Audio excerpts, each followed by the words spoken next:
तो आज का टॉपिक है आईपीएस फ्लोरिंग या स्क्रीड कंक्रीट या एरोनाइट फ्लोरिंग।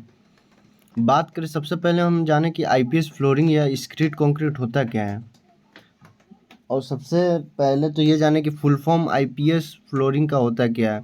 आईपीएस फ्लोरिंग का होता है इंडियन पोर्टल स्टोन, इसका फुल फॉर्म होता है। और screed concrete is a concrete in which we cannot use aggregate size more than 12.5 mm. Generally we can use 10 mm aggregate। जो screed concrete है, अगर 12.5 mm से अगर कम के एग्रीगेट को यूज करते हैं, इस टाइप के कंक्रीट को हम लोग स्क्रीड कंक्रीट कहते हैं। और जनरली जो है वो 10 mm का एग्रीगेट ही अवेलेबल रहता है ज़्यादातर, तो इसी का यूज करते हैं। अब इसमें स्टेप क्या क्या है जो हम लोग को फॉलो करना चाहिए। फर्स्ट जो स्टेप है, the base concrete floor first should be chipped. पहले जो हम लोग बेस जहाँ पे हम लोग को फ्लोरिंग करना है उसको हम लोग पहले चीपिंग करेंगे। ये जो होता है प्रोविज़न, ये 5 mm से 10 mm तक चीपिंग करना रहता है, या जो भी जनरली 5 mm तक ही चिपिंग करते हैं। By the meaning of mechanical instrument hammer to make rough, उसको रफ करने के लिए या एक टाइप का शेयर की देते हैं। ये इसके में मैकेनिकल इंस्ट्रूमेंट हैमर यूज कर सकते हैं या चिपिंग मशीन यूज कर सकते हैं। फिर उसके बाद क्या करते हैं, डस्ट और लूज मोटार को हम ब्रश से हटाते हैं। कभी कभी क्या होता है, हम लोग स्लैब करते हैं तो स्लरी का पानी ऊपर रह जाता है, और जब हैमर से मारते हैं तो काफ़ी दूर तक वो स्लरी पार्ट ऊपर निकल जाता है, तो उसको हम लोग ब्रश से हटाते हैं।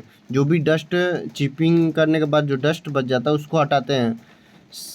और फिर जो तीसरा स्टेप करते हैं वो सरफेस को अच्छी तरह से क्लीन कर लेते हैं। सरफेस को अच्छी तरह क्लीन करने के बाद उसके बाद ग्लास स्ट्रिप जो 4 mm का रहता है उसको फिक्स करते हैं। फिक्स करने के लिए जो सीमेंट मोटार का यूज करते हैं वो 1:2, इसको हम दिखाएंगे कि कैसे ग्लास को फिक्स किया गया है 1:2 के सीमेंट मोटार से। फिर उसके बाद अब बात अपना कंक्रीट फ्लोरिंग के लिए रेडी हो चुका है। इसके बाद हम लोग सीमेंट स्लरी को अप्लाई ज़रूर करते हैं। कंक्रीट करने से पहले एक चीज़ याद रखते हैं कि सीमेंट स्लरी जो है अच्छे से पूरे एरिया में डालना चाहिए। और 6 जो पॉइंट है उसके बाद हम लोग क्या करते हैं, एज पर ड्राइंग। कहीं कहीं पे क्या होता है कि बैचिंग प्लांट, ये 2 प्रकार का फिनिशिंग कर सकते हैं। एक तो बैचिंग प्लांट में मिक्स होके आता है, या तो हम लोग साइड पे मिक्स करते हैं। अगर साइड पे एरोनाइट मिक्स कर रहे हैं तो उसमें हम 10% एक्स्ट्रा एरोनाइट मिलाते हैं। अगर बैचिंग प्लांट से आ रहा है तो फिर कोई इशू नहीं रहता है। एज़ पर ड्राइंग हम लोग एरोनाइट मिलाते हैं। और एक चीज़ का खास ध्यान रखते हैं, जैसे बहुत बड़े एरिया में अगर हो रहा है तो 2 टाइप का फिनिशिंग हो जाता है, एक मैनुअली, एक by machine, floater machine. Manually में एक चीज़ हम लोग ध्यान देते हैं कि अलग अलग पैनल, एक पैनल छोड़ के दूसरा पैनल को किया जाता है, क्योंकि ये फिनिशिंग के लिए जगह मिलेगा। अगर एक पैनल छोड़ के आप दूसरा पैनल नहीं करेंगे तो आप फिनिशिंग करने के लिए आपको जगह नहीं मिलेगा और प्रॉपर नहीं कर पाएंगे। तो इसीलिए हम लोग स्टैकेड वे में फिनिशिंग करते हैं, एक पैनल करने के बाद एक पैनल छोड़कर फिर दूसरा पैनल, इस टाइप से हम लोग करते हैं। इस चीज़ का खास ध्यान रख, नए नए जो फ्रेशर रहते हैं वो यही सबसे पहले गलती करते हैं। तो पहले हम लोग क्या करते हैं, 38 mm का स्क्रीड 38 mm का जो स्क्रीड कंक्रीट है उसको डाल देते हैं एज पर साइड। जैसे बहुत जगह पे 80 mm का भी एरोनाइट रहता है, बहुत जगह पे 50 mm का भी। तो हम लोग के साइड तो 50 mm का है जो हम प्रैक्टिकली आपको दिखाएंगे। उसमें क्या करते हैं, 38 mm का स्क्रीड कंक्रीट डाल देते हैं, और फिर साइड पे ही 1:, पैनल का जो ग्लास का जो लेंथ होता है जो यूज़ होता है जनरली वो 1.2 मीटर का ही होता है, ठीक है। तो 1.2 इंटू 1.2 में हम लोग 2 kg डालते हैं, ठीक है। और फिर उसके बाद 12 mm का कंक्रीट कर देते हैं, जो एरोनाइट कंक्रीट रहता है। इसी 12 mm कंक्रीट में एरोनाइट मिक्स रहता है।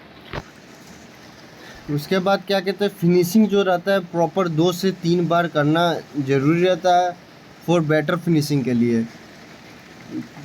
2 बार भी कर सकते हैं, 3 बार भी कर सकते हैं। चलिए अभी इसको प्रैक्टिकली समझते हैं। देखिए पहले हमारा ये 4 mm का ग्लास पैनल पूरा लगा दिया गया, जो इसका साइज होता है 1.2 इंटू 1.2। ग्लास का एक साइज लेंथ होती है 1.2। इसे हम मीटर स्क्वायर में कैलकुलेट करते हैं बिलिंग करते समय। ये जो कि देख रहे हैं पोर्शन, ये पूरा हैकिंग किया हुआ है। इसे हम हैकिंग करना बहुत ज़रूरी रहता है अनइवन सरफेस के लिए। और ये हमारा एरोनाइट, इसको खोल के दिखाते हैं।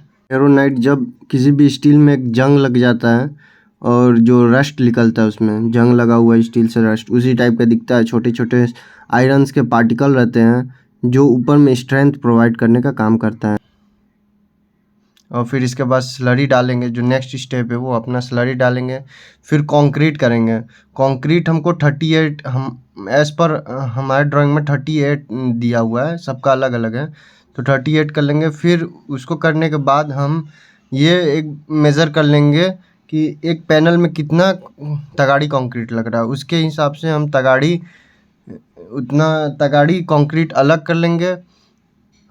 अलग करने के बाद उसमें जो है कि एरोनाइट का मिक्स करेंगे। एरोनाइट मिक्स करने के लिए यहाँ पे 2 kg का बॉटल लिया गया है। उसमें हम लोग वेट लैब में नाप लेते हैं कि 2 kg का, उसके हिसाब से ही करते हैं।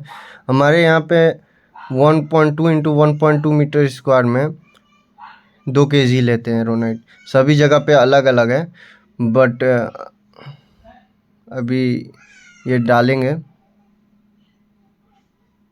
डालने के बाद 2 kg डालने के बाद इसे 2 kg डालने के बाद इसको अच्छे से, बिल्कुल अच्छे से मिक्स करेंगे। इसको जनरली कुछ परसेंटेज बढ़ा के ही डाला जाता है, क्योंकि ये मैनुअली मिक्स हो रहा है इसलिए बढ़ा के डाला जाता है।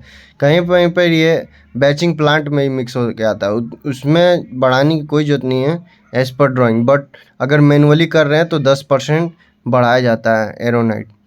इसको बहुत अच्छे से मिक्स करते हैं पूरा। अच्छे से इसको फेंटना पड़ता है, क्योंकि काफ़ी जगह देखा जाता है कि एरोनाइट सही से मिक्स ना होने के कारण कहीं पर अगर फिनिशिंग बाद में कर दिए तो कहीं पर ज़्यादा एरोनाइट दिखता है, कहीं होता ही नहीं है, तो एक प्लेन सरफेस नहीं दिखता है।